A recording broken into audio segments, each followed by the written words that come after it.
instead. That's nice to see. So even though we haven't seen North Georgia really be able to march forward with a lot of convincing attacks, at least the back line up until now has been secure. Can't get the read on the bounce, and that's finally our first goal. 10 seconds to go for Kennesaw trying to close this one out. Yeah, still with the pressure here from Kennesaw. Now only our second demo. This one from downtown, and that's going to be an own goal here at 3 seconds. We spoke a little too soon here, Danger Talk.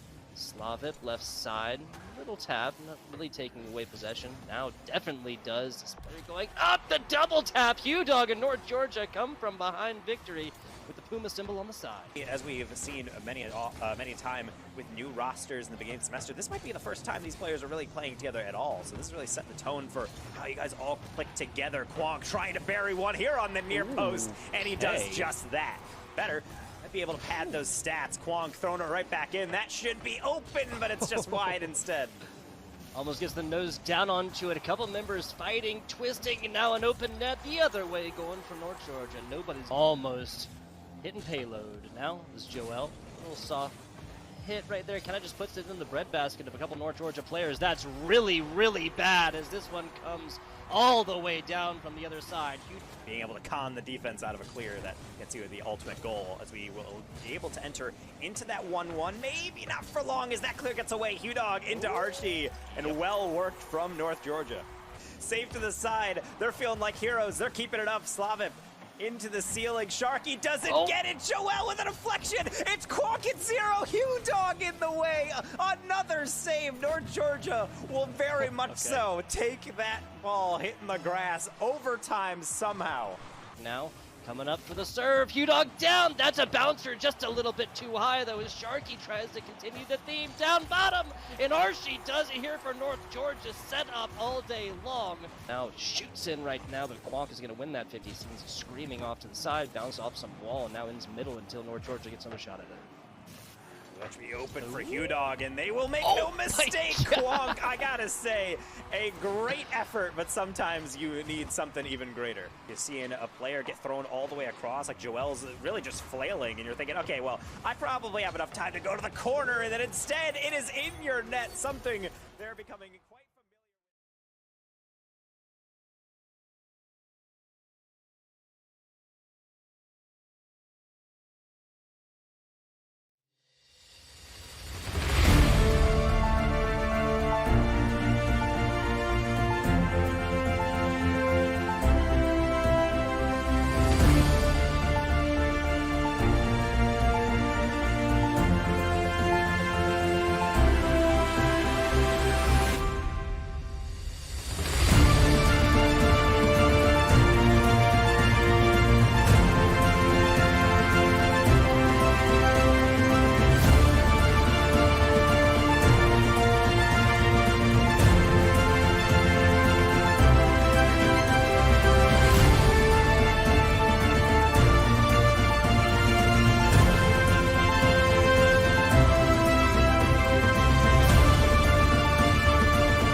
Welcome, everybody. Thank you so much for being here. I am 4Y4. I'm here with my color commentator today, Sofchan, as we get ready for week 3 of action in the ECC Fall 2023 regular season. Again, thank you guys so much for being here. The opponents we've got going at it tonight are the Farmingdale State Rams and the Southern New Hampshire University Penmen.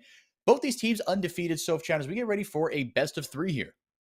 Yes, we do. Both teams 3-0 in the standings so far. Of course, we're on week 3, so things are looking very interesting. I have the top 2 in the standings on our screens for tonight's action, so I couldn't be more excited. I've had these teams on screen while I was casting them a couple of times during the last year, so absolutely stoked to be right here with you for the first time on Esports U together. Yeah, we did some NECC action the other day, and now we're back here doing more collegiate League of Legends action. Draft should be coming up any moment now, but like you said, Sofchan, both these teams are undefeated, and they've been, from what I've seen in the from their past games, playing kind of nothing too crazy. The craziest thing that I've seen as far as kind of their past games are for Farmingdale State taking advantage of these Ziggs bot buffs. That champ has gotten some buffs. It went kind of viral on the twitter.com recently for many reasons, but it's not just APA at Worlds who loves his Ziggs. MV Froggy does love that champion. And with AP junglers, Jason the mid lane, that is a direction that you're seeing teams go. It's true. It's true. And to be fair, I think a couple of times we might be seeing some Yone action too. I think that has come into light for a couple of times. And I think overall, it's kind of a meta that just screams split pushing so much. Yeah. We have the Ziggs going so hard on Siege, the old and potentially retired LeBlanc with the static shift that has been falling a little bit, but still quite active. We hate that so much. Please, so no. Be gone, ADC LeBlanc, be gone. And we got the likes of Sivir as well. So a lot of things that can do quite good with split pushing on the top lane. For example, we have the Jax, sometimes the Aatrox as well can do fairly good on that position. So whenever and wherever we see those champions, things are just going to be super fast paced, aren't they? Yeah, the ability to take advantage of pressure in a side lane is definitely something you're seeing teams really index more heavily into. Hullbreaker isn't just kind of a meme last resort solo queue pick anymore. It is a legitimate strategy, like you said. Just the prevalence of the static shiv as we get into draft here, it kind of tells you everything you need to know about that. Whether it's LeBlanc, Ari, whatever you've got going. Dragon Tempest going to be banned away from the Graves. Fair enough. Has been spamming that in solo queue. It is strong. Carry junglers are, I don't know if they're 2020 back, but they have been poking their head out more and more. They have. I would say that this year is not that much prevalence on jungle in regards to the jungle is going to be the one that carries. I think junglers have been much more enablers recently, especially when we have the likes of the Rels that can flex up into the jungle and the support role. So anything that comes onto those lines with a Sejuani too, even sometimes a Kindred has been the off curve. So nice to see that Graves is one of those champions for Dragon Tempest. So out of the table from SNHU. And speaking of junglers that can actually affect the team very much heavily in regards to damage, Evelynn out of the table, and that Jace you so much predicted for that mid lane is also out.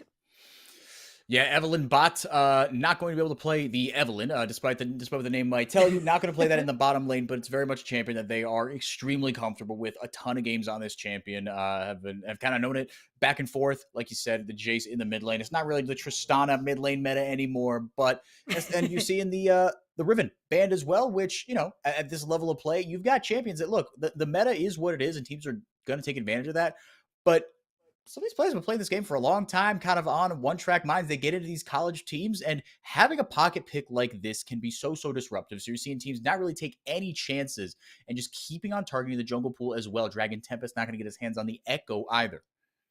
Yeah, and I think that's so prevalent in esports for collegiate, right? It's a scene that just has players that are get into this tier 2, this tier 3, and trying to get a hold of, okay, what works for us as players, what works for us as teams, what works for us in every competitive scenario. So considering they have been 3-0 so far, I think their strategy is sound. Go for those comfort picks that the enemy has, take them out of the table, and you're going to be fairly good. I did mention the Yone, but instead it's going to be the brother who's going to be out of the table. Yasuo, the final ban for the first round.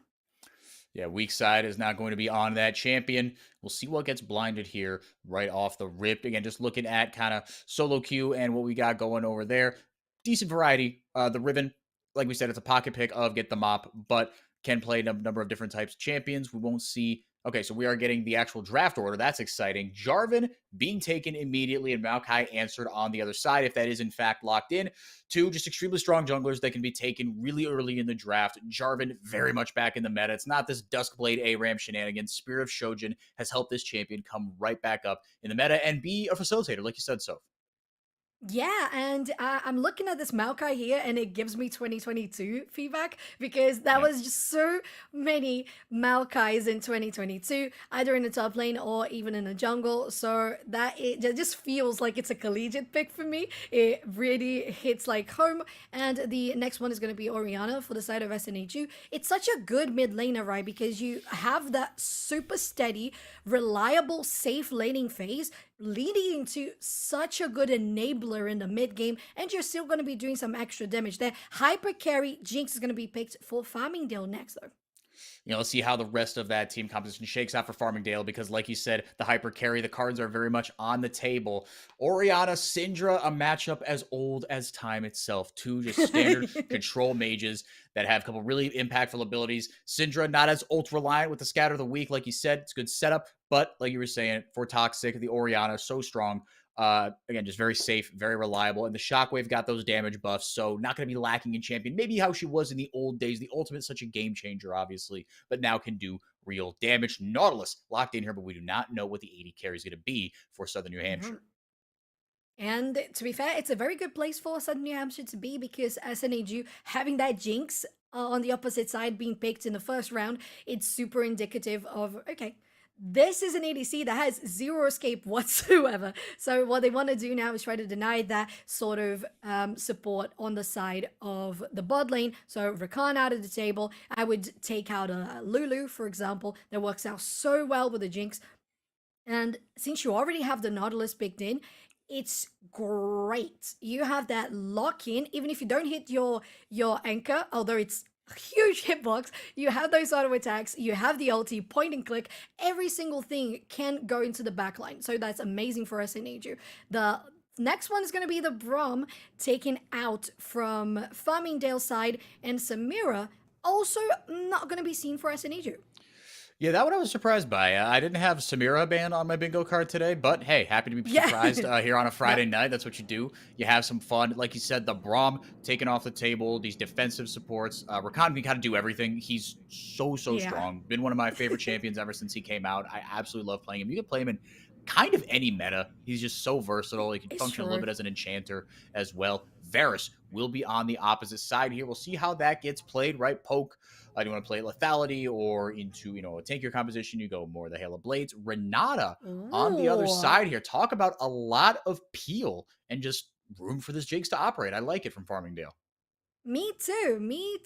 I'm interested to see what's going to be the final pick, the top laner for Farmingdale, because I think the Jinx with the Renata works so well. We mentioned the Aatrox earlier in the broadcast, and I think it works good for a top laner that can do well on 1v1s, even do well on 1v2s, should Dragon Tempest have that presence in the top lane, but still, it's a player that can allow such good split push potential in the late game. The Poppy is going to be locked in to counter out that Aatrox, but I think it's a different sort of playstyle on this one. You don't expect the Poppy to take the Aatrox head on. It's more going to be in regards to controlling the lane and getting a good pace for the mid game, isn't it? Yeah, I haven't seen a Poppy top in a little bit. Actually, no, that's a lie. You and I did see a Poppy top in the CBLOL playoffs, which we casted a little while ago. Robo, for any CBLOL sickos out there, which if there are any of you, drop it in the chat because that would be wild. That'd make my Friday night.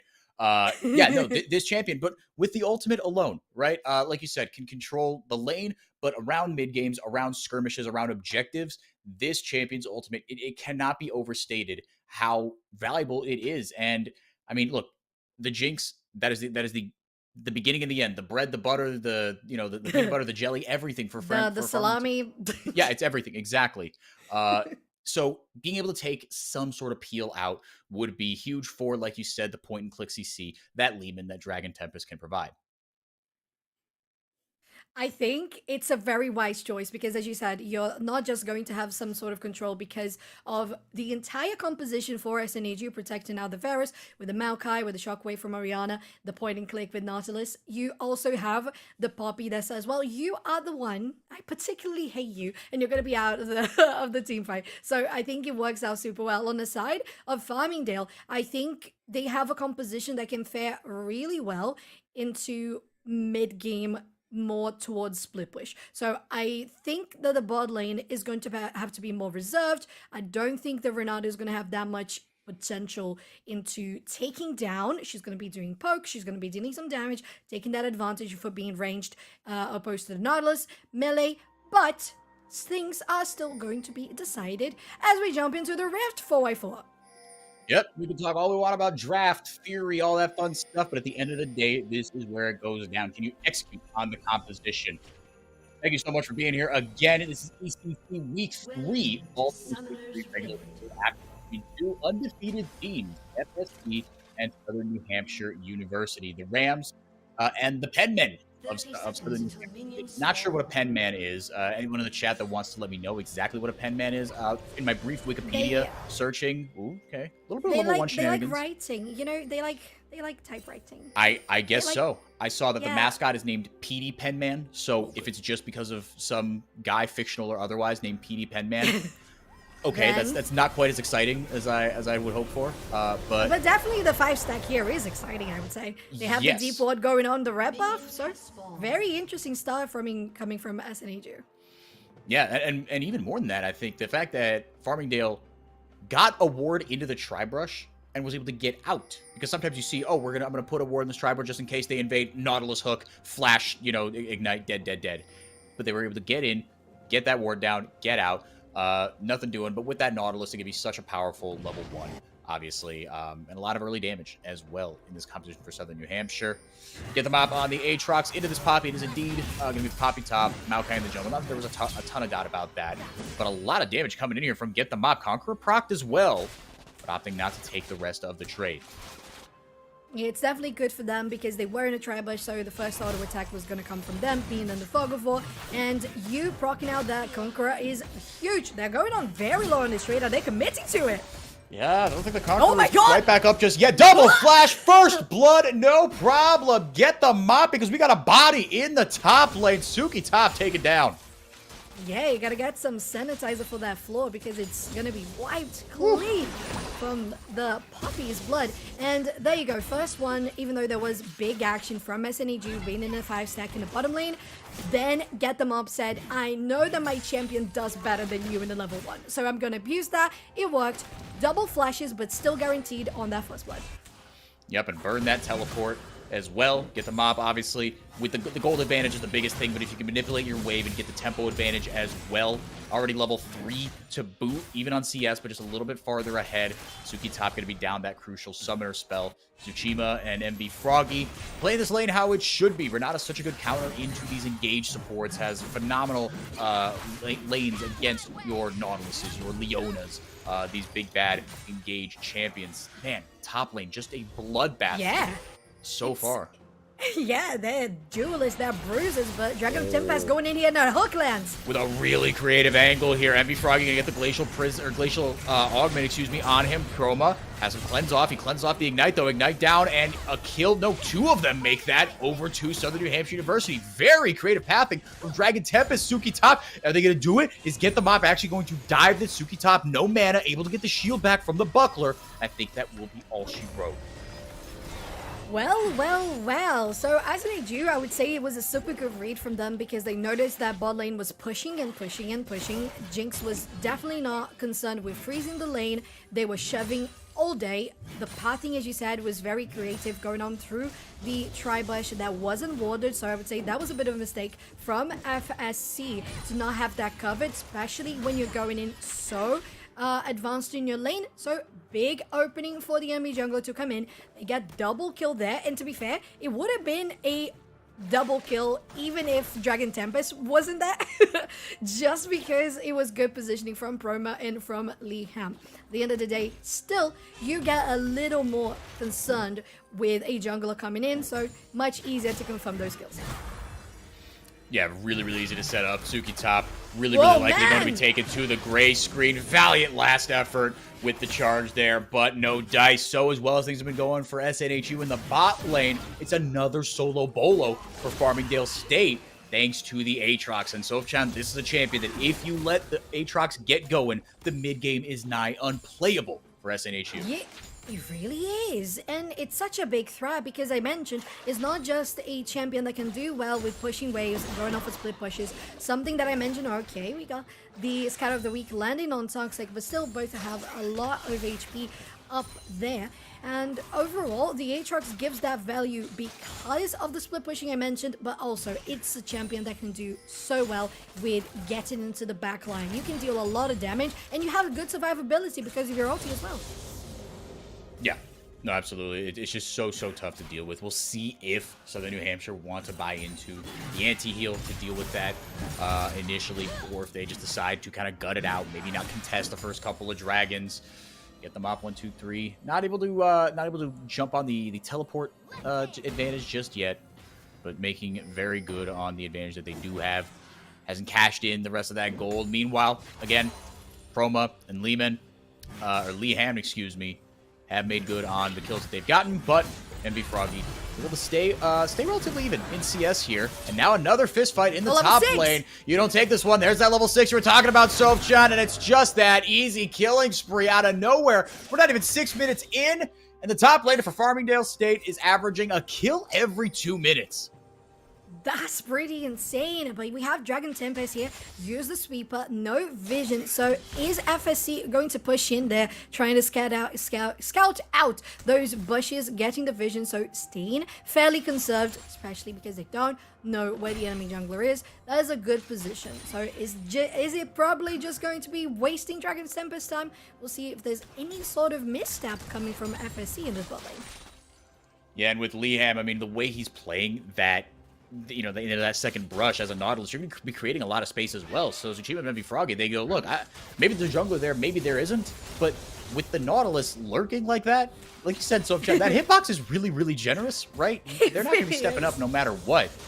Now with no sight, no eyes on the jungler at all, and a Scuttle Crab pop in the top lane. Oh, I was going to say, they probably know the Dragon Tempest is there, but actually intelligently playing towards the left side of that lane with the cover of Evelyn Bot with the Jarvan on the left side, cleansed immediately, Mr. Froggy, but not going to be able to get out of dodge, able to kite back really well. Now with the CC, attention is focused otherwise, and MV Froggy might have a way into this one, but can't step up too close. Meanwhile, on the top side, where's that bop? Where's that bucket? We need another one. Flash, auto, it's just that easy. 4 kills to 0 in the top lane.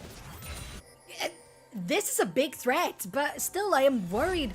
Having just the gold being distributed to one person in the game, that can mean that the Jinx, the one that needs so heavily of getting those bags stacked with items, is just going to feel a little hurt. Let's have a look at that on the screen. We have fairly even gold on the bot lane. On the top lane, though, you have a margin of 1,300 gold up for FSC's top lane, but at the same time, 4x4, I'm impressed that Suki Top is even maintaining a good amount of CS, regardless of the amount of bloodbath there.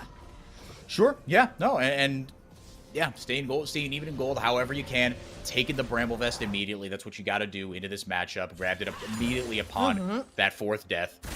But again, we'll see how that translates into other objective control. I'm waiting to see this Aatrox pop off in the mid game. That's what that's going to get you. And like you said, like you were alluding to, that's got to be your bridge to get the ball over to MV Froggy in the late game. So Aatrox, he can snowball, but he does fall off at about that level kind of 14-ish mark and isn't the same champion really, but he's there to make sure these mid-game fights go your way. Neither team has really tried to head over to the Dragon, but we've seen a lot of vision contested on that side, really rather changed hands. Nothing too much. Man, is this a 5th one? Sofjan, this is a family stream. We can't have this much blood in the top lane, but finally Dragon Tempest is going to help out and get a huge shutdown. 400 gold in the pocket, and in the mid lane, meanwhile, weak side able to take down Toxic, burn the flash as well. I would say that was so successful for SNAG in the top lane, because even giving the Poppy the last death, oh my god, it's gonna land one, and it's an instant death for Zukima. Yeah, the bailout. There's no contract. Yeah, no contract is going to get you out of it 4x4. Nope, not going to get out of that one. Evelyn Bot, maybe in a little bit of trouble here. Does have the smite, but it's taken away. Dragon Tempest, all of a sudden, making their presence felt all over the map, not just in the bot lane. Ult down. Toxic doesn't have the ult up, but a couple more autos should do it. Flash over from Evelyn Bot. So you get a Dragon, or you get a Herald, rather. You get the enemy jungler's flash. And... oh, wow. Okay, going to continue this chase here. Okay, Super Mega Death Rocket lands from the bot lane, but that will be it. So Sofjan, all of a sudden, Southern New Hampshire punching back in a big, big way, and don't look now, but they've got a gold lead. Yeah, and it's all because of that shutdown, and it's the one thing that I was mentioning, because Poppy went down, and she's not giving that much gold anyway. Okay, another one, it's a 2v1, and Gate the Mob has to fight this one. Are they going to be able to? I think they might be able to here with a steadfast presence. Very nice. It negates the dash there. Cataclysm in, Evelyn Bot in some trouble. Suki top and Dragon Tempest fighting back here. Evelyn Bot can't get anything. Twisted Advance in, able to grab another one. And now a 1,000 gold. This game is completely flipped on its head.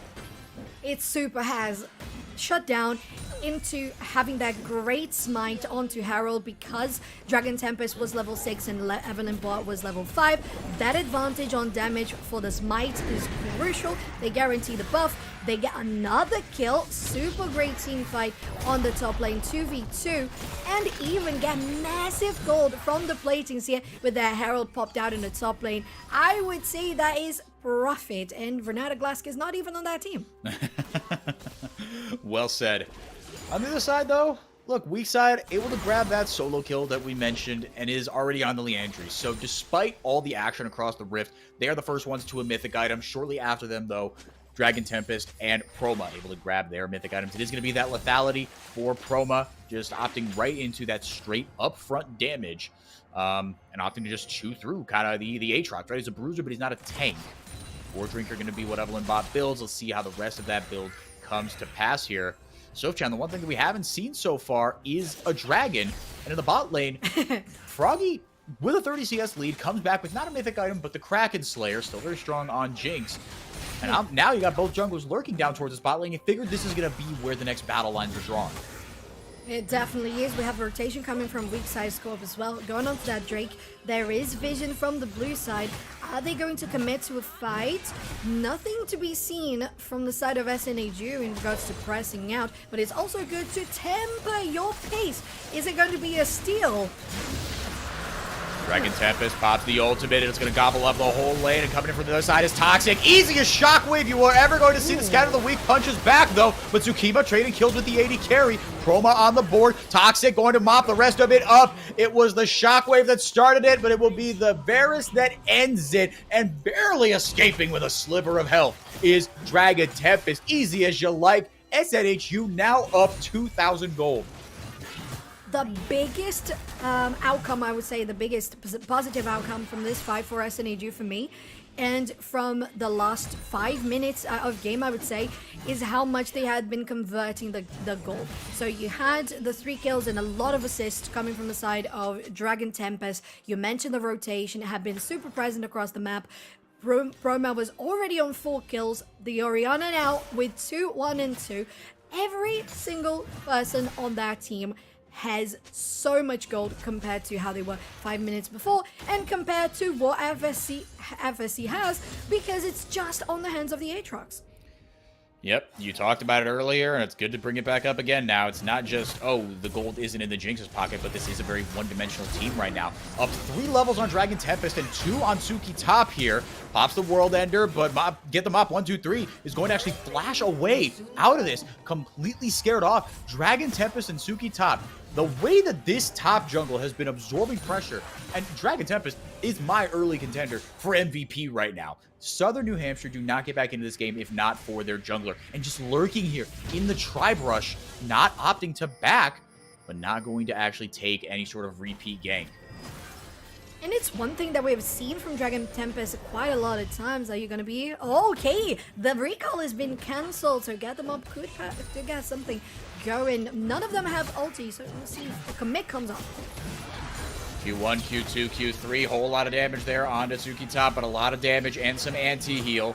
Allows him to fight back. The shielding has come back again. Remember, no World Ender and no flash for Get the Mop. Now Suki top pops their flash, and that will be, can you believe it, chucks the buckler. Just a Yordle with a hammer, but a Yordle with a hammer and another kill over to the Southern New Hampshire top laner. She might be small, but she packs some power. My goodness. Love to see it. That was amazing, and I think it's all because of that presence you mentioned from Dragon Tempest. You guarantee that the gold is going to be better distributed. You guarantee that the Spoppy gets the Brumble Vest at the second TP, if I'm not mistaken, in the game. And man, if you get the gut healing in your team, you have the Andres on Orianna too. She's going to be pushing so hard here. Of course, they both had the platings damage and gold from the Herald popped up. Oh, flash forward, dragon! Flashy Q right into the Cataclysm. Woo! And the unleashed power does the rest. Shut down over to weak side Scorp.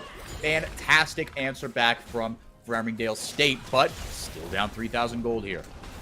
Yeah, down 3,000 gold, going to be down a little bit further because this tier 1 top bot lane is also going to be taken down. There's some pressure coming from taking the Scuttle Crab here. Dragon Tempest is going to clear out the wards soon enough should they go that route. And Evelyn Bar is very, very peacefully just taking out their Herald in that top lane. So FSC is noticing that they need to have that distribution. So Evelyn Bar being more present in the mid lane. Wonderful kill on weak side score because not just did they get the kill but also took down the flash from Toxic. So things are starting to build up a little bit better. And at the end of the day, what they want now is to get this next Drake. 1 minute on the clock. They want to get things and resources piled onto the Jinx so she can finally have something going on. Latings are already down, so if she has some power to try to push in, there's not even extra gold for it. Yeah, we haven't really seen the Jinx in a true 5-on-5. Southern New Hampshire took that skirmish by the first dragon thanks to a fantastic shockwave by Toxic, but great setup as well. The Nature's Grasp by Dragon Tempest was beautiful. Tsuki Top a lot more fearless in these fights now. Get the mob holding on to that World Ender. No flash for either top laner. Finally pops it, turns it back. Tsuki Top able to get the dash on and is going to bail themselves out of this fight. Say, actually, I don't feel like doing this. Ults, get the mob away. Ult for ult traded, and now Wave gonna crash in from blue side. Oh man, nice dodge. Hell yeah. That is fantastic. Oh yeah, because coming from the other side of the map, you are expecting to have the Jinx ulting on you whenever you hit the 15% HP mark. So having that recall starting and then cancelled, I love that. Really, really good map awareness. And the second Drake of the game has spawned, but Get Them Up looks to be a little interested in the dive. Southern New Hampshire look very interested in that dragon, but Farmingdale State pops the Herald, so we'll have something to answer back. Their first tower of the game finally goes down, and they might get 2 charges off this, so. Yeah, they might, and they will. Have a look at that. The gold we were mentioning finally coming up. Well, the choppers are very, very well placed by MV Froggy, and with the hostile takeover, able to grab another one, but Toxic kind of free firing onto Evelyn Bot here. A lot of damage, doesn't matter if they're in melee range. Chroma doesn't have the sustained damage that you'd like from your AD carry, but is able to do enough, buy enough time for Tsuki Top to get to the fight. That teleport couldn't have come down off cooldown soon enough. Able to dash in. I'm not sure if they're going to get in range of weak side score, at least not before there it is. The Scout of the Week comes back, is able to bail them out of that fight. So, 3 for 2, or 2 for 2, traded back and forth. I cannot imagine how fast that button was being clicked by Tsuki Top to have the TP just at the right moment, because Get Them Up also does have it. Okay, are we going to see them going in? No, they're just getting that reset. But Get Them Up also had the TP but decided not to go in. So the moment they saw the Jinx was down, they said, no, we're not committing. Yeah, exactly. Yeah, not going to opt into that one. Now, it's not Dragon Tempest, but it is a Nautilus with a hook. Remember, this champion used to be a jungler. Helps out Tsuki Top here, and now with Chroma showing up, the damage has arrived. The cavalry is here. Over the wall with the EQ goes the jungler for FSC. Evelyn Bot able to get the shutdown there onto Tsuki Top. That's big. No Keeper's Verdict available. Can Toxic turn this around? The flash has already been blown. Or excuse me, the shockwave has already been blown, but the double kill will still come through for the mid laner for the Rams. MV Froggy still on the chase, though. A couple more autos might do it. Guesses incorrectly with the zap and will not find the rest of the team. Well, wow, we're finally getting to a stage where MV Froggy is in the backline safe, gets to use the chompers and the firecracker there to deal damage from such a good safe distance. And finally FSC is starting to get those team fights coming back around. We had to Get Them Up being super proactive, but it's only so much that the Aatrox can tank being in the front line. So you need to have the proactiveness from Evelyn Bot, going in with the flag and drag, sometimes even with the flash as well, having the scatter of the week with the hostile takeover to set everything up. So they know that the Aatrox is not going to 1v9 anymore, and this is good because you're recognizing that you do have a good asset, a player that has grown very much, have the Black Cleaver, have the Gold Drinker, so they're in a good stage, but you cannot overestimate what this player and champion can do. So I think FSC is actually playing this mid game super well and gotten themselves even to a 1k gold lead.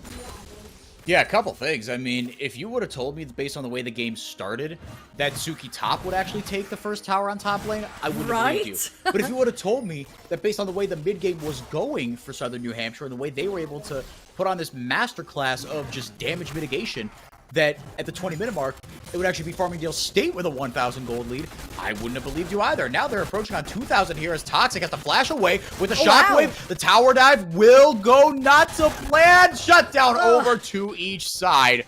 1 for 1. It's a funny one as we have there. And one, oh my god, instantly man. destroyed. And a rampage for the Syndra. That's exactly how you want it to go, and there goes the hostile takeover. Buys the team some time, and buys, crucially, Evelyn Bot a way out of the fight. Roma not able to get in there and get the damage that they want. Yeah, it's a big cooldown that we have from Renata Glask, but Evelyn Bot still remains alive. Oh my god. Syndra really doing so much damage at this point. They have 2 completed items plus the next ingredient. So 5, 1, and 5, they are faring very, very well. And finally, the Jinx has finished out that Infinity Edge, so she's going to be dealing quite a lot of damage. The important thing for FSC is to keep the Jinx and the Syndra safe. But SNAG, as we have seen, they can control team fights super well. With the Nature's Grasp going onto the backline with Lee Ham, we've seen the Nautilus do so much in the early game. So for SNAG, they have to try to look, how do we read the team fight so we can get good flanks? Because Dragon Tempest really knows how to do it.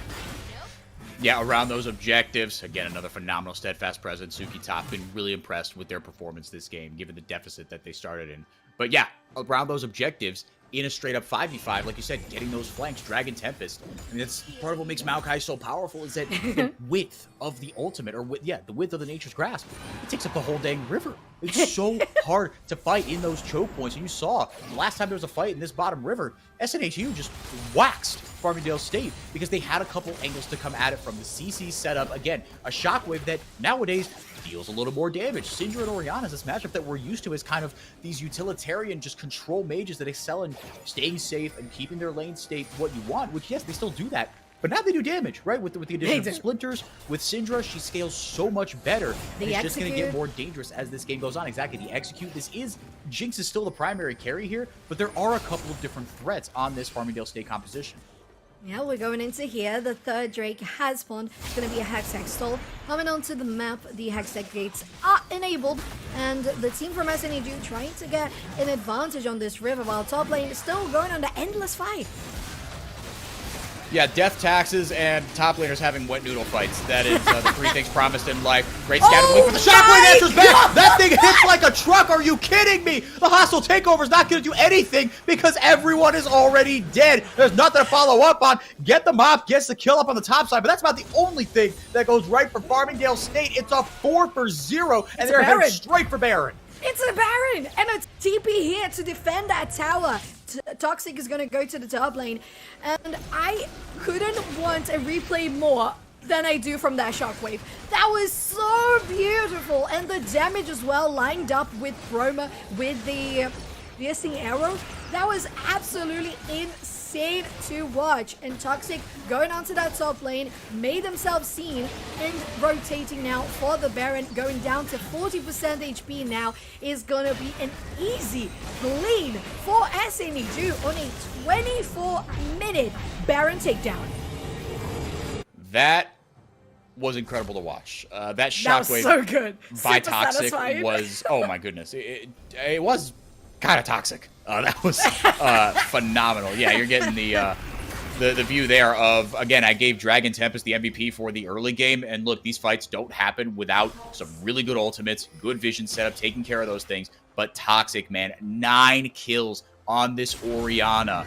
You don't get that kind of damage. I mean, just making these shockwaves so easy, because there's nothing worse than a missed shockwave, right? Orianna, she can be a bit of a one-button Boris, so if there's nothing worse than missing a shockwave, but you gotta just, look, take the rest of the team out for dinner after this, Toxic, because they're making your life very easy, and give credit to Toxic. They're executing very well, though. They super are, and I think there's a big difference of the two. Oh my god, Zukima going very low on health. When did that happen? The anchor lands. Yeah, might be in trouble here. We had another fight in the top lane, but now we bring it back. Nature's Grasp out, Scatter the Weak back. The Q not going to do anything, and Proma grabbed another kill, but on the top side, get them up, grabs another kill. So every time something goes pear-shaped for his team in the bottom lane, get them up, says, don't worry, guys, I'm helping. I'm going to grab one up here. You guys just, you know, you got to keep doing your thing. I mean, there is a Jarvan in the team, but definitely is the Aatrox saying, I am Jarvan, I am helping. I'm helping. I'm helping.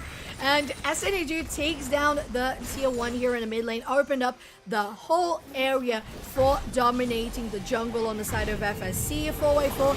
And overall, one thing that I wanted to mention that SNAG has of a lead, not just in gold, is the presence of this AoE that Toxic provides with the Shockwave. Because yes, weak side co-op with the scope with Syndra, they do have AoE, they have the Scatter of the Weak, they have the W, but it's not as big of a range as the Shockwave is. So compared to that, the biggest power point for Syndra is solo target.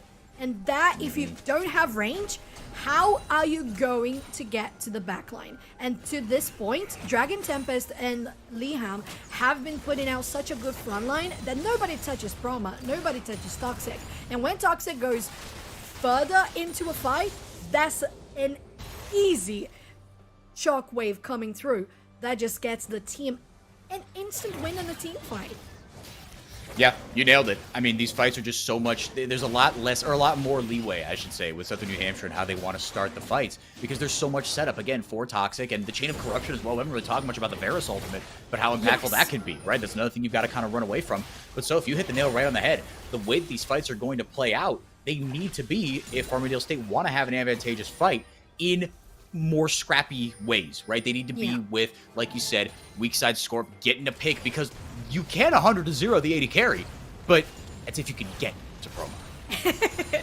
Exactly, and right now, MV Froggy, of course, you can have more range, but you still don't have as much protection, because you have the Aatrox going onto the backline. You have the Jarvan going onto the backline.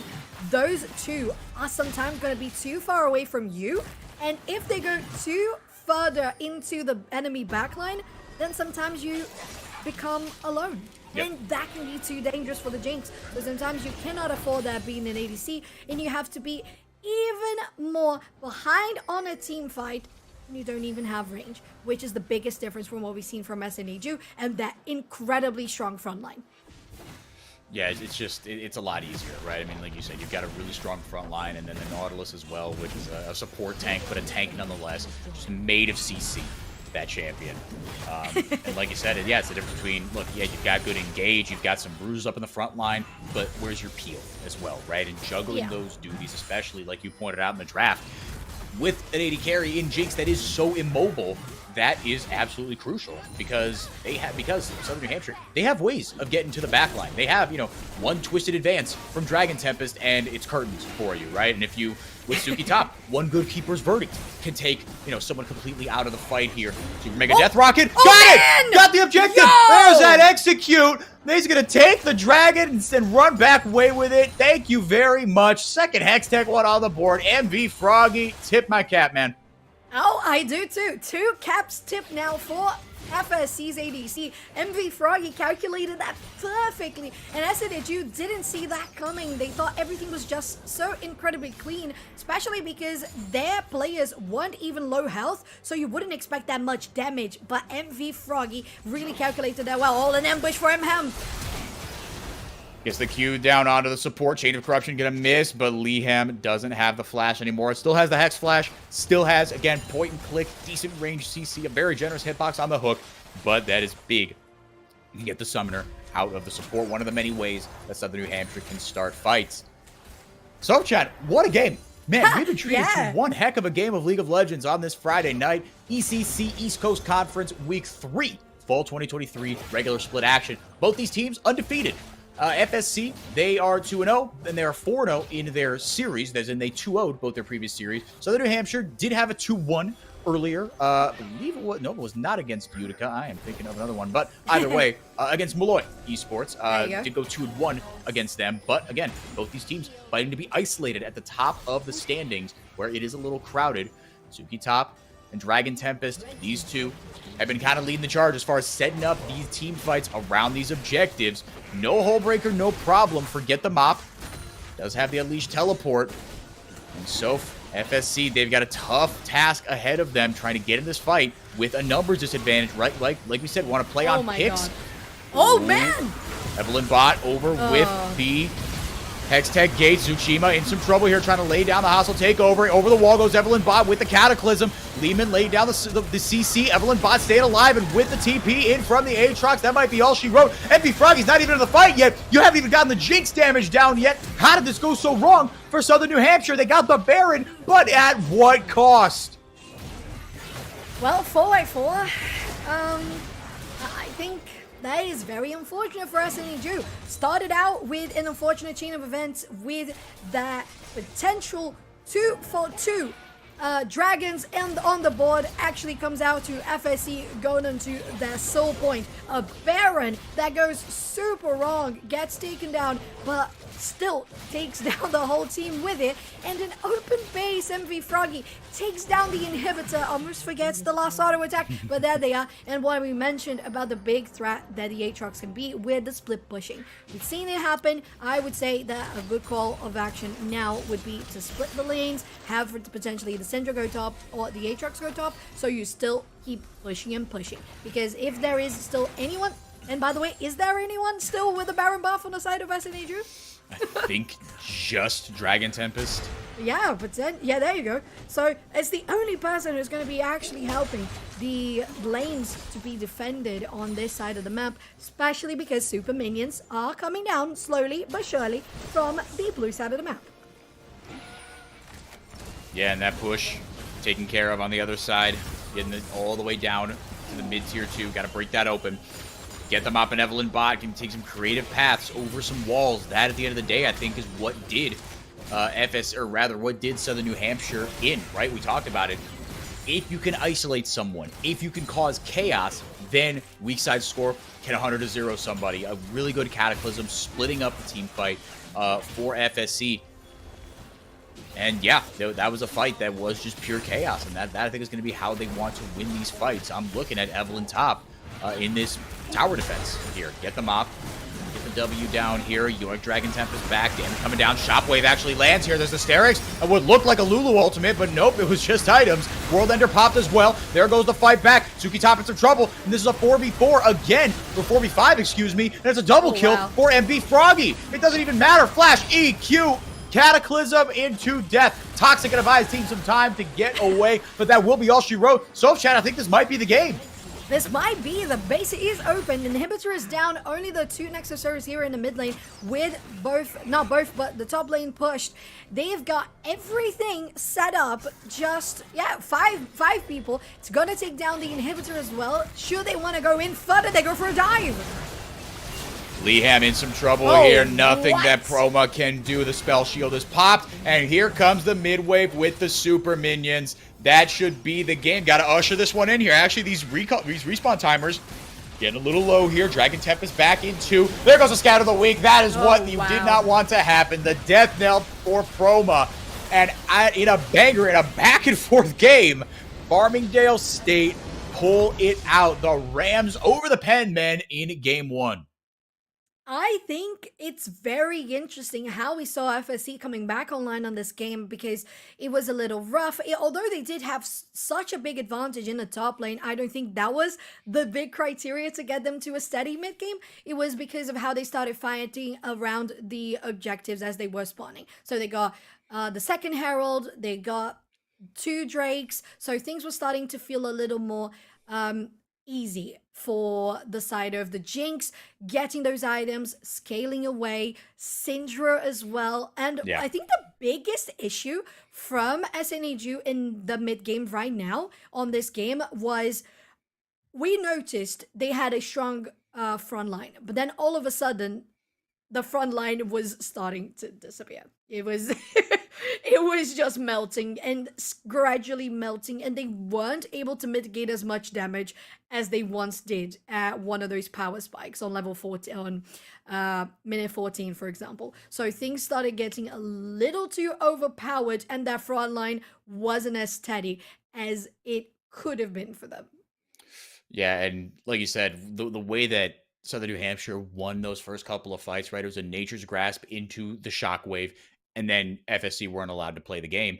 But there was, I called it chaos in those fights where, okay, you're going to take this Baron, great. Now we know exactly where you are, and there goes Evelyn Bob with the flag and drag over the wall, and the CC down, able to just 100-0 some targets.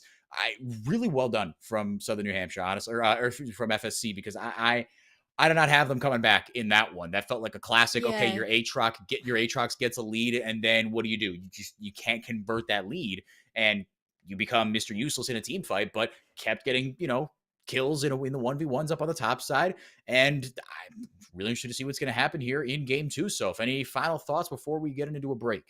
Yeah, for sure. I feel like what got them to the stage that we mentioned of those front lines absolutely melting, it's because we didn't see the team fights from the side of SNAG being very cohesive.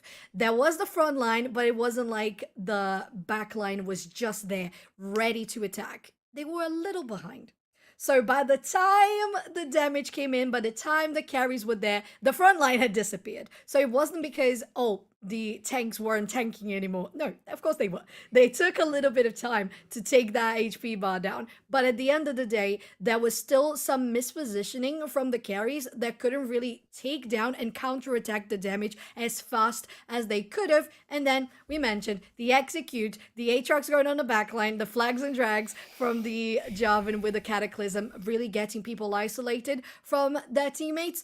Everything started to collapse, and to be fair, really flipped on their head. And it makes for a very exciting game 2, and hopefully maybe even a game 3. 1-0 again for Farmingdale State. The Rams take game 1 over the Pedmen. When we come back, game 2 on the horizon of this best of 3 to figure out who stays undefeated at the top of the standings. Don't go anywhere.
Welcome back, everybody. Thank you so much for being here. The ECC Fall 2023 regular split rolls on. We are in week 3. I am 4x4. That is Sovchan. And we, on our hands, have game 2 of a best of 3 between the 2 first place teams in the league so far. FSC, they've got a 1-0 lead over Southern New Hampshire University, as you can see. And FSC, that was a wild game that saw get the mop on the Aatrox, get Super Astro Turbo ahead. I thought that game was over. I thought, all right, cool, 23 minutes. This is going to be easy cheesy, but not so. Southern New Hampshire made it a game, but in the end, it was FSC that came back and closed it out. Kind of touching on what we saw last game, as we had a little chance to get our thoughts together. How did Farmingdale State do it? How did they go from Astro ahead, to having no resources on the Jinx, looking super doomed, to making it work? Well, I think it was all because of recognizing, okay, the only one that is strong at this point is the Aatrox. So we know that there is a power spike, but you can't overcommit it. So they weren't sending the Aatrox on absolutely suicide missions. They were recognizing when were good times to have the Aatrox join the team fight, when it was a good time to have the Aatrox split pushing. On the other hand, the rest of the map, bot lane, mid lane, were really good at putting pressure on those objectives from the second Drake onwards. So having that happening with flanks, good ultimates and chains of CC worked out well.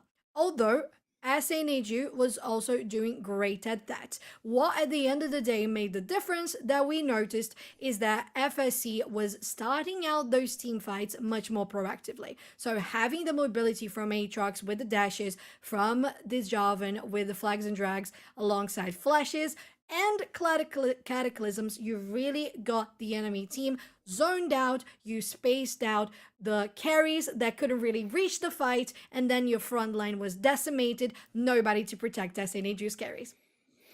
Yeah, and like we talked about, the Jinx, she's a very immobile carry, but Orianna and Varus don't exactly have a lot of mobility either. They've got a little bit of self-peel, right, with their ultimates, but that's about it. Getting a draft here, Southern New Hampshire University, they did take the L last game, so they will choose sides, and they choose blue side on this one. On the other side, though, if you take a look, French Delta Force will be subbing in for Farmingdale, so a fantastic game from Evelyn Bot on the Jarvan, but it will be French Delta Force for game 2. Belveth taken away. All right, Southern New Hampshire see that the player has changed, and so the priority in draft changes. Belveth not going to be available for FDF. Well, I'm gonna be talking to production about it because I heard from them that the junglers had almost the same pool. That doesn't look like a Jarvan to me. That is a very different from a Jarvan. So, jokes aside, it's normal to have those comfort picks and those main picks that come into the ban phases before the meta picks. So that makes sense. So far, we've had very similar with the Graves, with the Riven. Things are maintaining a sort of pattern so far. And 4x4, like, considering that SNAG decided to go to the blue side, what do you think is going to be their strategy, considering they are picking the priority for first pick? I wouldn't be surprised to see the Jarvan go first. I think that champion is just so strong.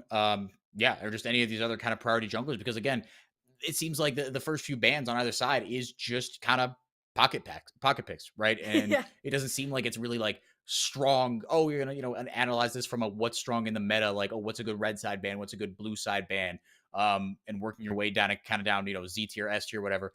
I think we're going to see early jungle priority again, because yeah, this is like the exact same pick ban, except the Jinx will be taken away. MB Froggy played that last game, not going to be picked up by either side by virtue of the ban. Yeah, so I think I wouldn't be surprised if we see a similar sort of draft here. Okay, Kaisa locked in, or well, not locked in, Harvard so far, but yeah, control mages, wouldn't be surprised. And look, still plenty of options in the AD carry, but we talked about the Ziggs as well, that MB Froggy can play as well.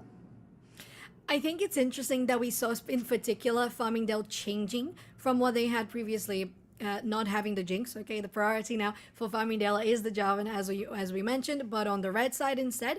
And what piques my interest is that the Jinx was added to this first round of bans, and that SNAG, having the priority on blue side, they chose an ADC. So I think Farmingdale was very much aware that SNAG might be going for an ADC priority pick, because Kai'Sa is just there on the table. But Farmingdale goes for the same sort of strategy they did so far. So looking at weak side scope that had the Syndra, they're saying, well, I can play that sort of shockwave too, and it's going to be on my hands now.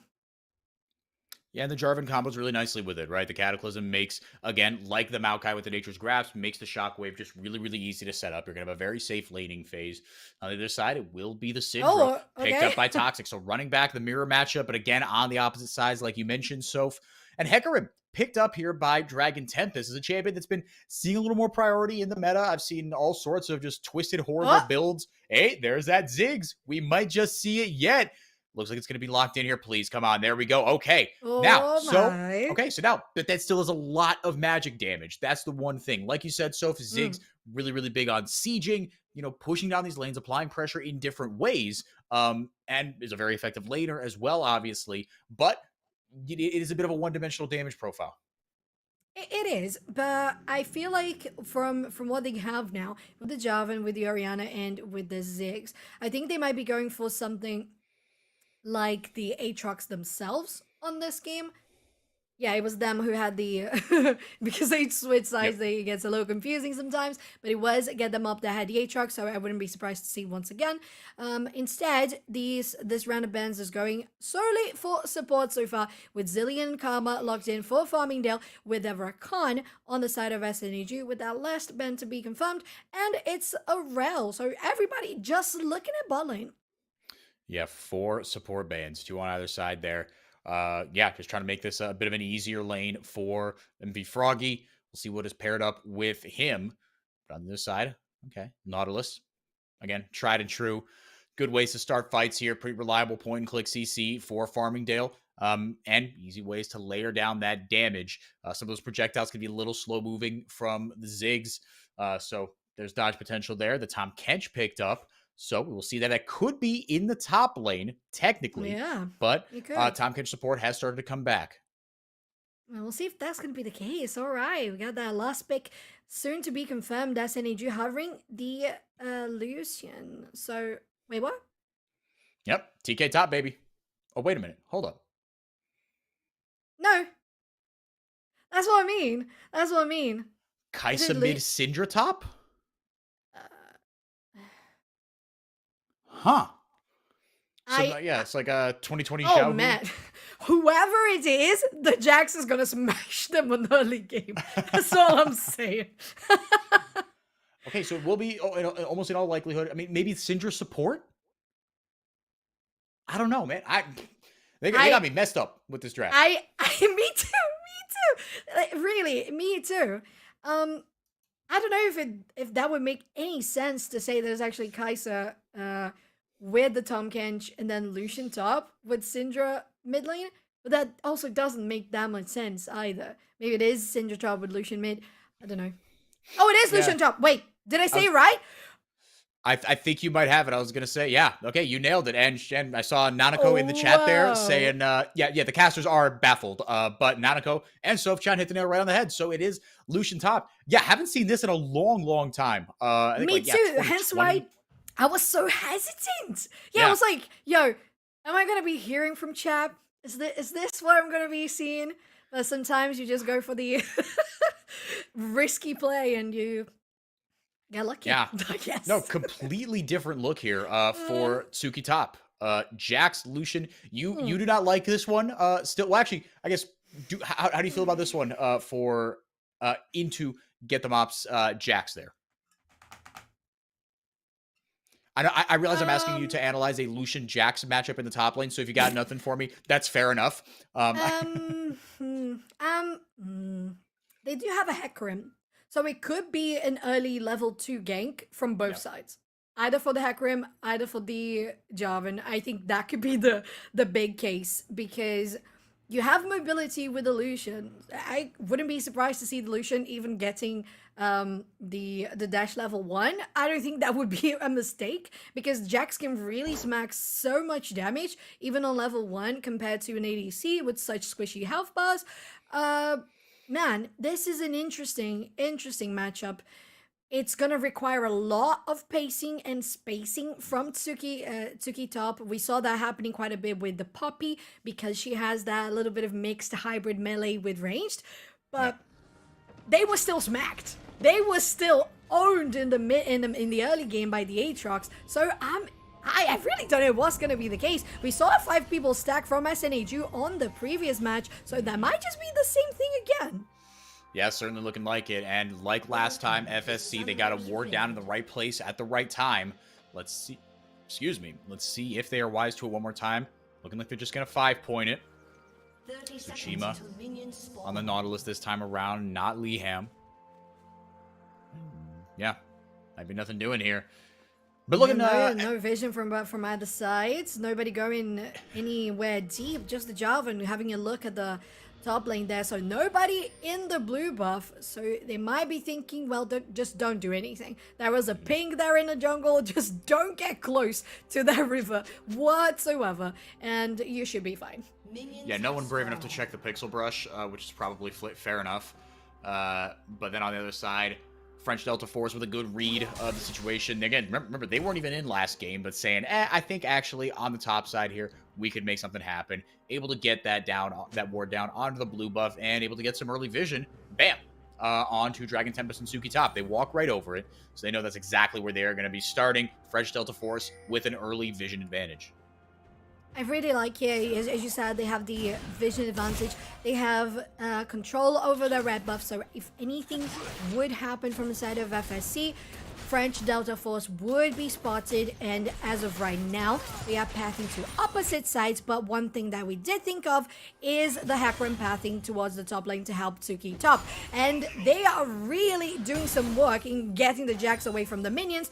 Also, as we said, there is some damage that can rain on the Lucian.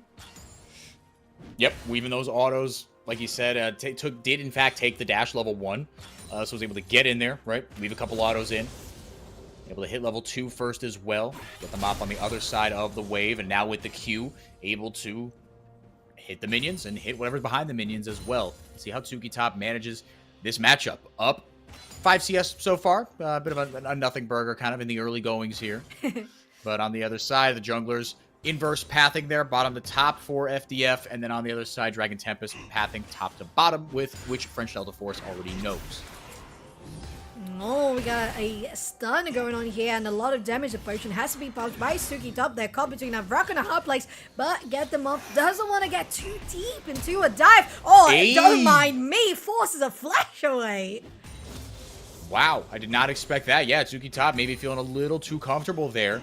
And with the Doran shield as well, get them up now with a lead in this one. Gets level 3. Man. Flash, stun, first blood, get the mop, top lane all day long. Again, they really know the capabilities of their champions in the early game. They know how to control the wave, the lane so damn well. Toxic and weak side scope now on the opposite matchup as we mentioned, but still always on the control mages, which is going to get a lot of those team fights, sometimes just swept to one side or the other in a matter of a second. One interesting thing though for Y4 is that Toxic went for the first strike. So we're looking at a Syndra that really wants to get some aggression going. Neither of them used that TP, but Tsushima... Oh, man, with the beautiful flash hook predict, read him like a book. Kill over the weak side scarf, but Tsushima take a bow. Oh, we tipped the hat. We are really just taking a bow for this support. French Delta Force going on top lane. Zuki don't have flash. Doesn't have flash, has a dash, but what is that going to do? Absolutely nothing. Perfectly timed stun there. Dragon Tempest trying to bail out his top laner. Tsuki able to get some damage down. Here comes Tsushima as well. He is just everywhere. Gets the hook there onto Dragon Tempest. Pop the ghost already and get them off. Might have the stunning strike up in just a bit. Not going to be quick enough, but 3-1 over the side of Farmingdale. What is going on? And to be fair, that is such a good read from FSC, because what is a Tahm Kench going to do? Huh? What is the Tahm Kench with the Kai'Sa going to do in the first 3-4 levels? Absolutely nothing. They're going to get the minions. That's it. And it's not like the Ziggs can't farm on the tower. They can. that's what they're doing, just one wave behind. So that is incredible from the side of Farmingdale Rams, because this is incredible map awareness and communication from the team to say, yo, Tsushima, just bail your ADC. Just go all out. You can do it, and we need your help. Oh, that was insane. Yeah, you hit the nail right on the head. Zig's so self-sufficient, right? Part of the reason that makes him so powerful in the bottom lane is the wave clear and the ability to just farm by yourself. It's just so easy. French Delta Force going over the wall there. Tsushima, of course, right where the action is. Hello. Ready to That's pounce. that middle name. Yeah. Tsushima, middle of the action support. I don't know. Yes. It sounded a little underwhelming, but there you go. That's his name. Don't wear it out. No, do not. Yes. Yeah, but MV Froggy, no, it's just really easy because, like you said, what the heck is a Tahm Kench going to do? Really not much. And MV Froggy, their job is not to get kills in this lane. It's just to farm up and be a menace later on, affect objectives later on, push lanes later on. And you see, again, just how much pressure they can exert when, I mean, you have the two of them, but even just MV Froggy able to get enough pressure in this bottom lane to make it so that Dragon is at least being considered here by French Delta Force. Ooh. Gets the flag and drag over the wall. I'm just following the icons kind of down there, but the observer's rightly up on this top side because Dragon Tempest trying to, again, bail out Suki top. This is sort of what we saw in game 1. Get them up, has the Grandmaster at arms, pops it immediately, but doesn't have a lot of mana. Kiting him very nicely back and forth. Dragon Tempest getting a lot of free healing, and Suki top goes in with the empowered autos, gets the shutdown. But on the other side, Farmingdale take the Dragon.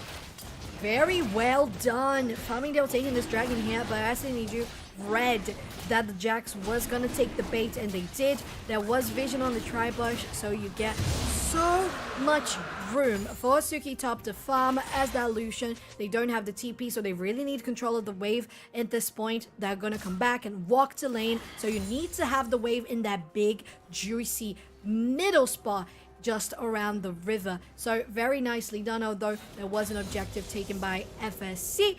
It was good control on the top side. Does it mean that SNEG is going to get the first Herald of the game? We'll see if French Delta Force is going to be rotating that fast enough, or are they going to have enough on the damage side of things to be able to take down Dragon Tempest 4v4? Yeah, I mean, it's tough with the sustain that Hecarim has in his kit. And the ability to peel really with the, well, I mean, sort of peel, right? I mean, it's a bit of a committal ultimate. You go in the direction of that ultimate, but if you can get the, you kind of get the... What? Yeah, look. I didn't even mention it because it's like, yeah, no, that's just what he does. It's just Nautilus, yeah. You know, he's just floating. That's just what he does. Yeah. Hey, back in the day, that Nautilus was my favorite jungler. Let's not forget, he's going to Hex Slash over the wall, gets Toxic with a very generous hitbox, and the weak side score flash ultimate going to land, but not going to be enough damage to take him down. Ignite was burnt there by Tsushima as well. Not going to be enough. Dragon Tempest there to bail out the mid laner. Maybe they execute that dive if the jungler isn't there. Nicely done, though. And to be fair, that does mean they would get priority for the Herald, but they're choosing to reset instead. I would assume they're leaving at least some wards. Oh my god, Suki! That is not what you want to see your Lucian at. The ultimate doesn't even matter. Get the mop doesn't even have to pop his ultimate. Grandmaster at arms, more like Grandmaster at armchair. Just sit back, relax, and let the auto attacks do the talking. Yes. I'm shaking your hand right now. Yeah, thank you. You can see it. Great job. I loved it.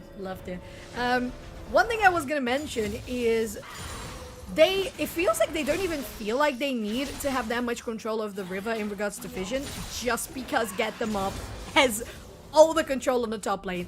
Hence, they're feeling, well, topside river is fine because we have the Jax, and he is 3-1-0. So that's why they left an aggressive advanced ward in the jungle there, so they saw that they were still going to reset. They're gonna go here. Oh my god, Lucian.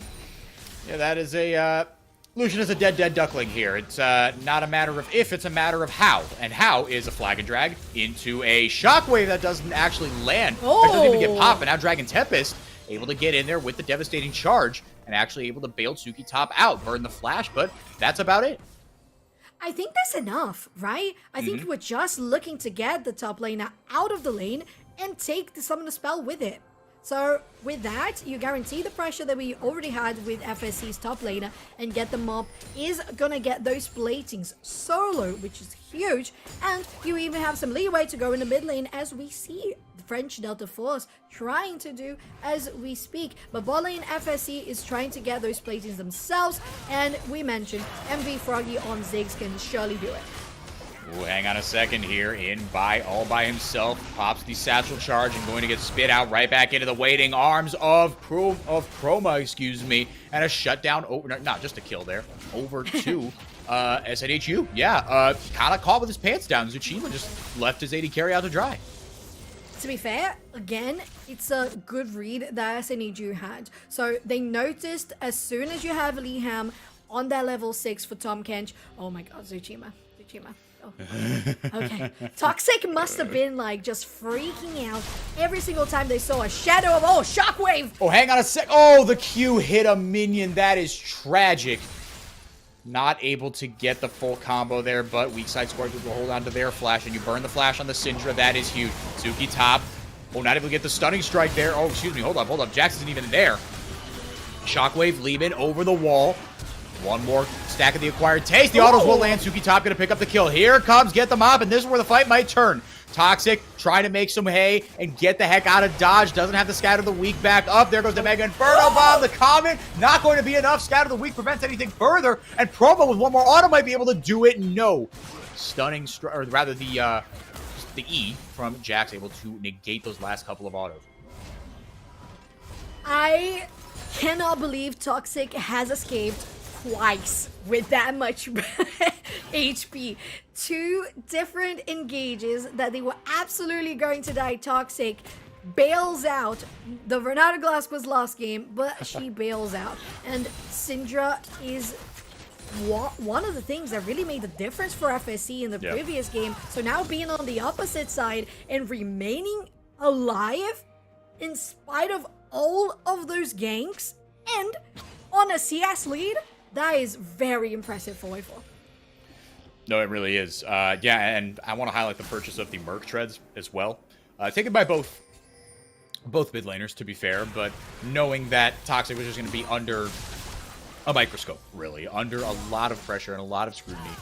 It's a bit of a utilitarian, a bit of a garage sale build here for Toxic. A whole lot of different stuff going on, but will pay its dividends eventually. It's a bit of a, you're sitting on a bit of dead weight right now with the tier, with the stopwatch, as far as just combat power.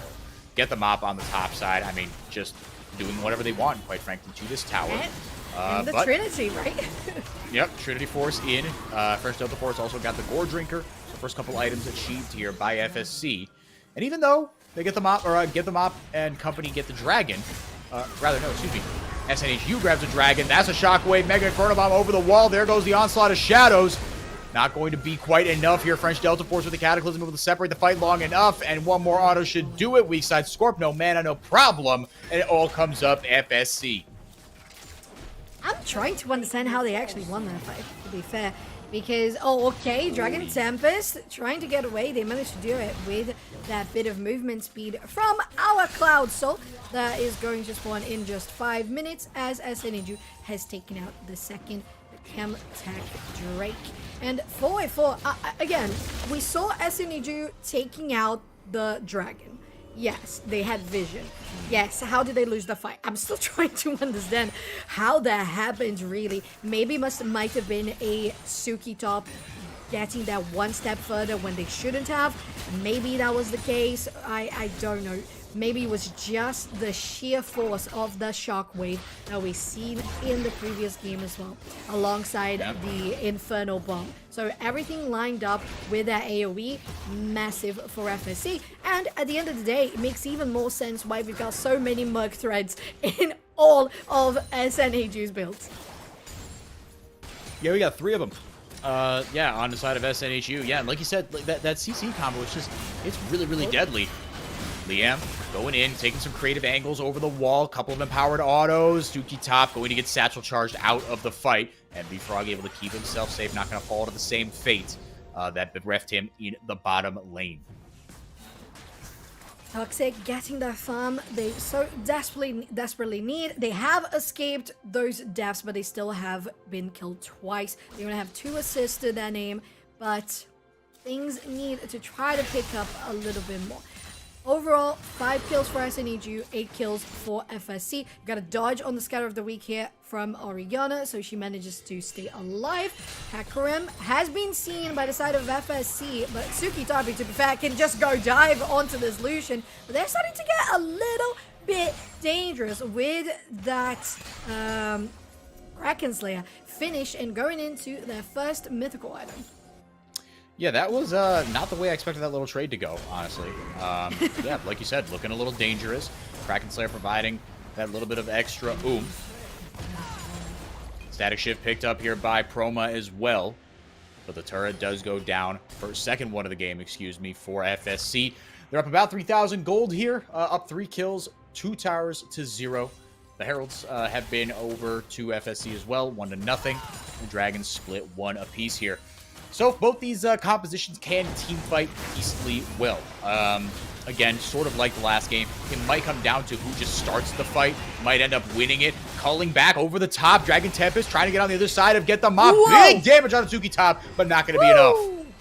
Yeah, at this point, we finally see the 2v1 for the Jax actually going bad for the Jax. So it's when we saw FSC go into the same moment with the Aatrox in the last game that they said, okay, we're not going to overexpose our top laner that much anymore.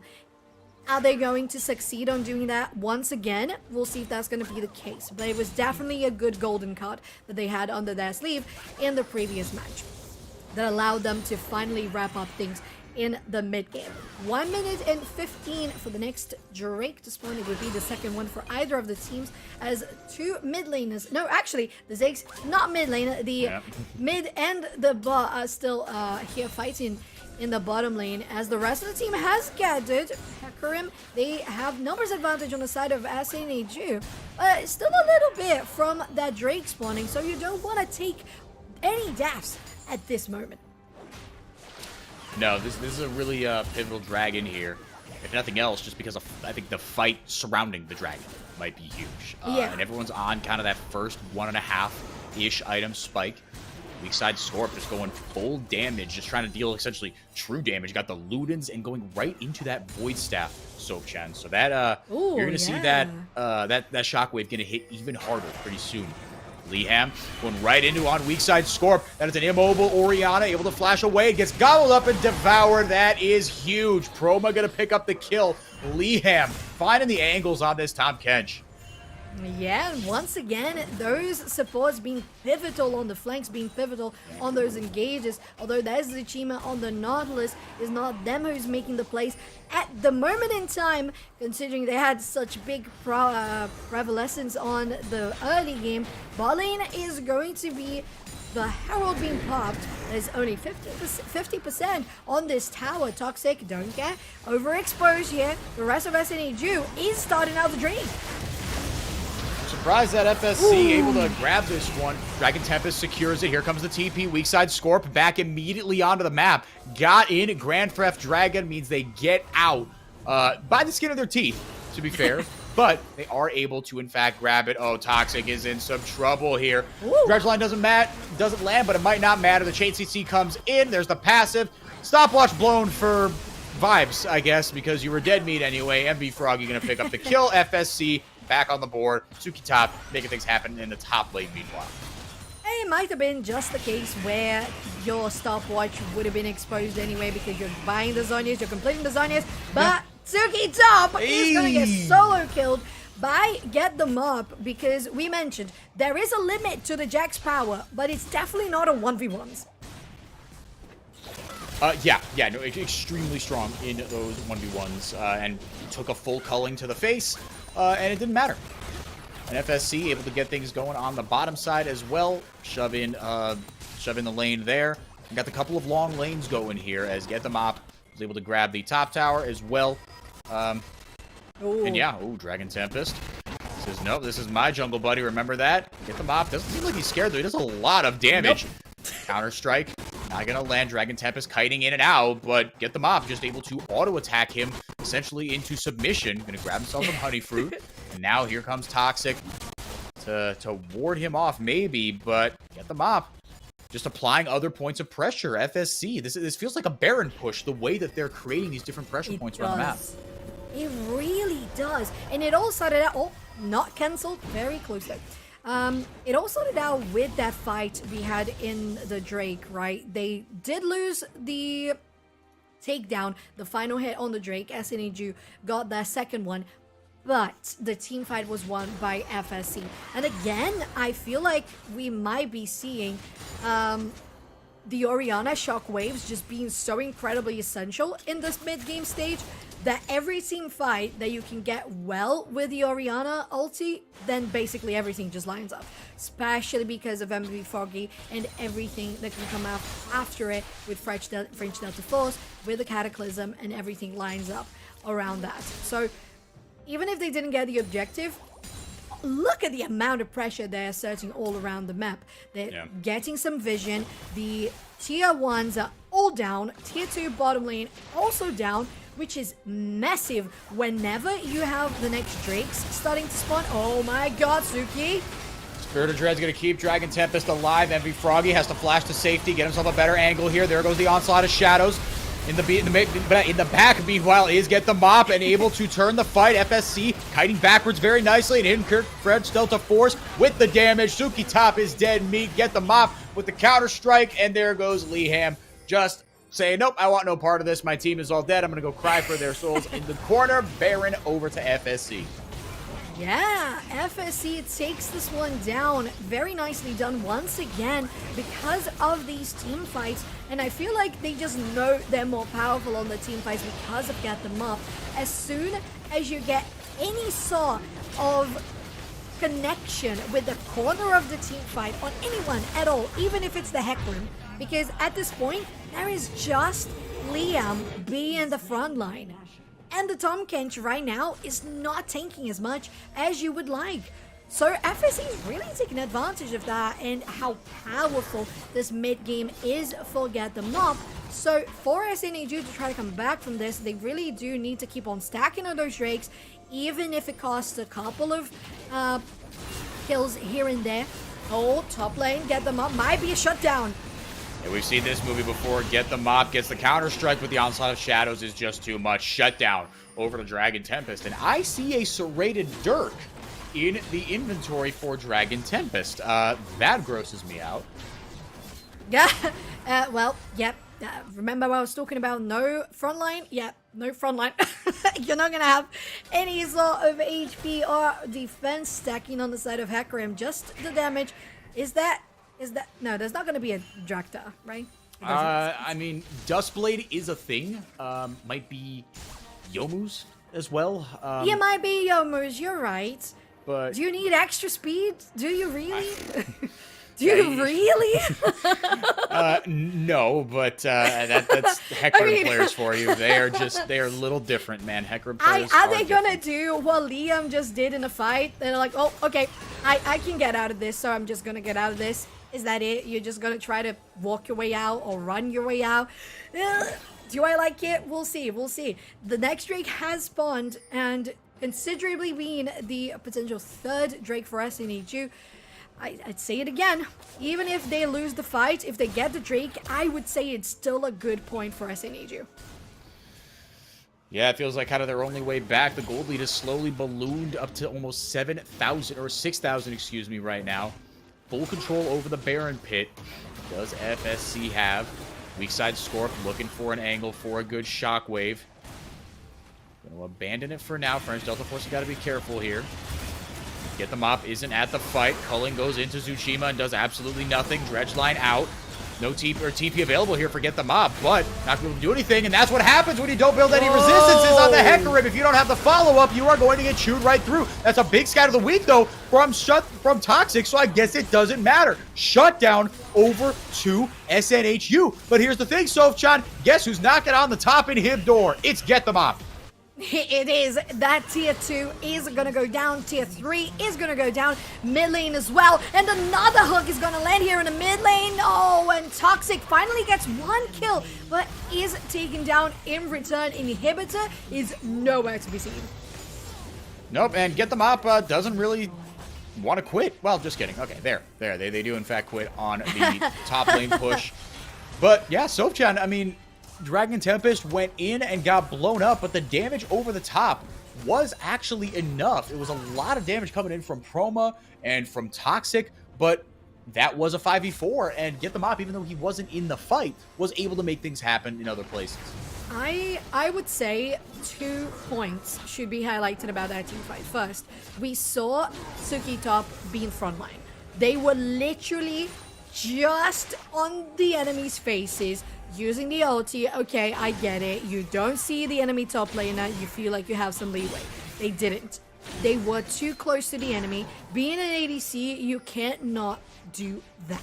There were no peel. Your team can't really appeal you that well. And even though you did dodge the shockwave, then there's this displacement from the bomb with MV Froggy. So the rest of the team on the side of FSC could land the damage one after the other. So SNEG was a little overconfident on how they were fighting because they had the numbers advantage. So they end up losing the fight, and a buttload of other things in the base.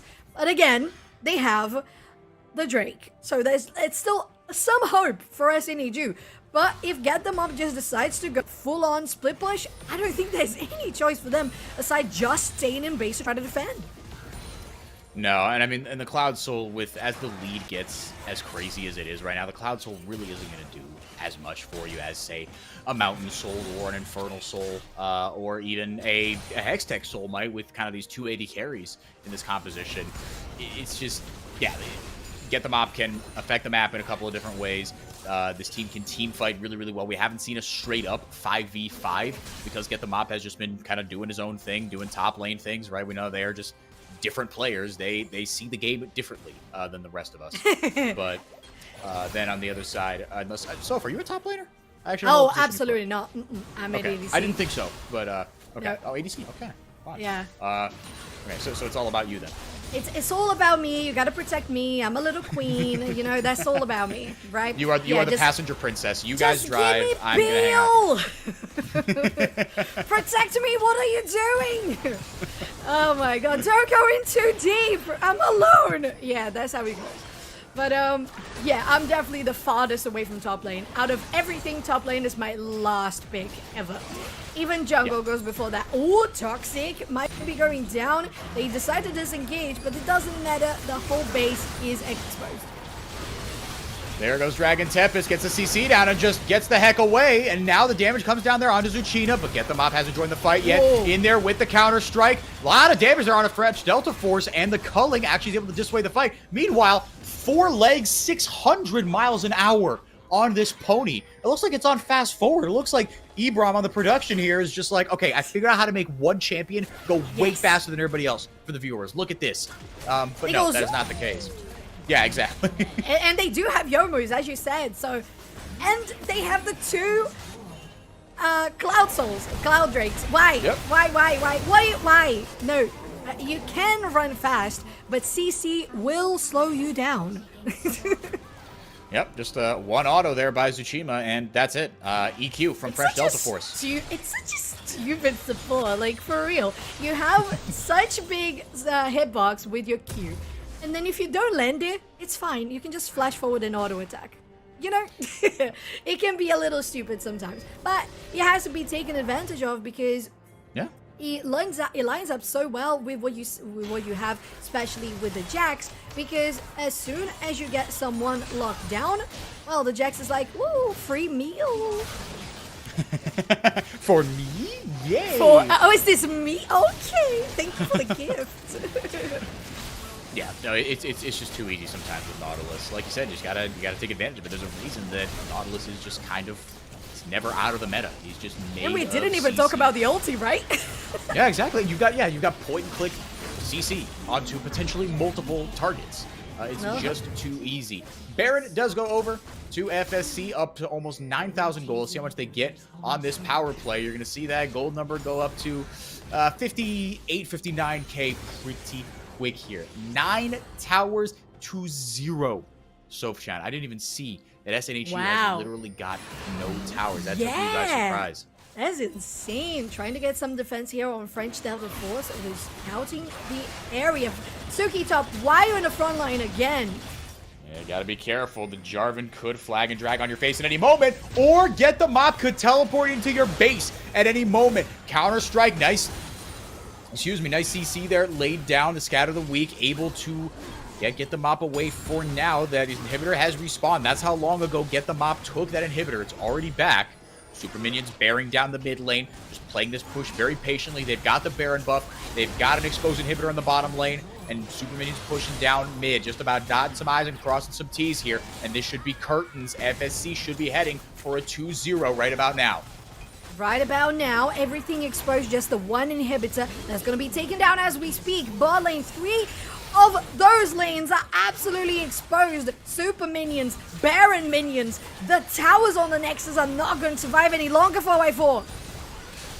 No, this is gonna get ugly before it gets pretty. If it does at all, Proma in, gets weak side Scorp. That's actually pretty big. But French Delta Force able to isolate someone and get the kill with the Cataclysm.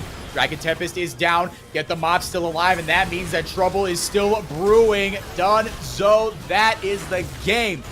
MV Froggy doesn't care of the rest. Doesn't even need all that crazy Ziggs objective taking power, but it certainly does help. Ace to end the game despite weak side Scorp going down. FSC is able to take the 2-0 and claim first place in the season here with a 2-0 over Southern New Hampshire. Yeah, now with 4-0 on the general standings for FSC. Congratulations to the Farmingdale State College. That is so good read of mid-game potential. I loved what they got to do in the first game, recognizing that they had a similar style. Aatrox, Jax, both of them good in the early game, good on going into the back lines, also good with split pushes. And it was somewhat survivability as well. So they managed to do different sort of reads on both games that did get them a successful outcome, which is so good to see. Different mid-game, different early game, still the same last result with 2 victories in a row. Yeah, Get the Mop, an early contender for MVP, just the impact and the gravity that they drew with the Aatrox, with the Jax, like you said, so masterful performance, really. Extremely good stuff from Farmingdale State. Now on the other side, Toxic, phenomenal performance on kind of your 1 and 2 of control mages, the Syndra, the Orianna as well. Tsuki top, much better Poppy than the Lucian. I was more impressed by that and the way that they were able to absorb pressure, get some help from their jungler as well, from Dragon Tempest, and turn that game back on its head, that game 1. And you know what? They took a big swing in game 2. Didn't work out though. But them's the breaks, and FSC moved to 2-0. So we're going to take it to a quick break. Any thoughts before that? We might be back with an interview later, but it would be after this break. So I want to give you a chance to get anything off your chest you wanted to. Well, I think I'm definitely good. We spoke some good words, some good analysis here and there that really wrapped up everything. And if we need to hear anything, is going to be from our interview in just a little bit. So I think we're good. We can jump into that break. All right, sounds good. We will be right back, potentially with an interview. If not, we will see you still on the other side of the break. Don't go anywhere.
All right. Thank you guys so much for waiting. 4x4 and Sofchan here to wrap up the day. Again, FSC taking a 2-0, claiming claiming sole possession of first place in the division. And we are here with a special guest as well, the mid laner for Farmingdale State, Scorp.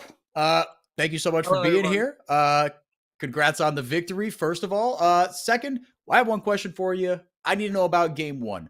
What the heck happened in that mid game where Mop got Astro ahead and then things just kind of started falling apart all over the map? But then with two team fights that were really messy from our end, you guys were able to bring that game back.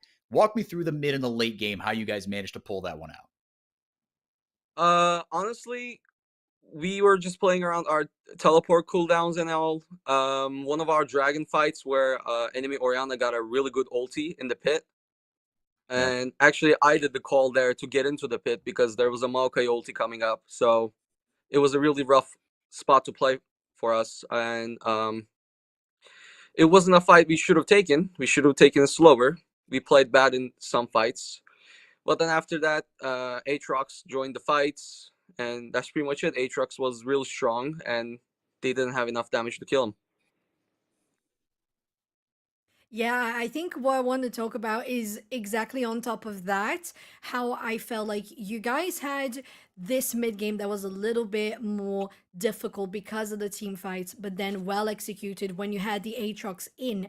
But then the second game was the exact opposite, where you had the Jax super strong, but you decided to keep them in the side lanes. You decided to keep them split pushing. So tell me how was the decision making on it, because I felt like you had a super good read on the mid game. Well, Lucian, Jax is pretty strong against Lucian, and he was winning side lane fights. Jax was winning side lane fights, so we were like, we just don't take objectives. We just play it around because they cannot do objectives without like free will. They cannot do it by their free will. So somebody had to answer Jax, one more person, which is gonna make us in a 5v3, 4v3 situation, and we're just gonna take the objective or push lanes around and just take it as safe as possible. We didn't take any risks. We played as safe as possible with zero mistakes. Obviously not zero mistakes, but as less mistakes as we can, and we won the game. Yeah. No, I mean it was just as simple as that. Yeah, game two felt a lot simpler. I mean, the gravity that Get Them Up was able to exert, right? Like you said, they needed to send 2, potentially 3 over there, and you just took care of the rest. Very well articulated, very well explained. Congrats on the win. Any shout outs you want to give before we wrap it up for the night? I want to shout out to my best friend Alper for supporting me through all these tournaments. He's also one of my best solo queue duos. I just want to tell you, I love you, bro. Keep it up, and I'm coming for that Minecraft server. That's all I'm saying. Thank you so much. All right. There is nothing that I can add to that, nor do I want to. Weakside Score, thank you so much for joining us for the interview. Thank you Congrats so on much. the win. Enjoy first place. Enjoy the rest of your weekend, man. Thank you so much. You too. All right. Oh, that was lovely. That was so wholesome. That was I'm going to perfect. go to bed with a warm heart, I know, right? and I am very happy about it. Exactly. So for everyone that has helped us put this broadcast on, for Colton and Ebron putting it on behind the scenes, everyone else at ECC and Esports, you, for Sofchan for being a wonderful color commentator as always. For everyone here, I have been 4x4. Thank you for being here. Week 3 in the books. Esports U will be back next week with more games and more action, so keep it right here onto the Esports U2 channel as well on Twitch, and we will see you back here real soon. I've been 4x4. Take care. Have a great rest of your Friday.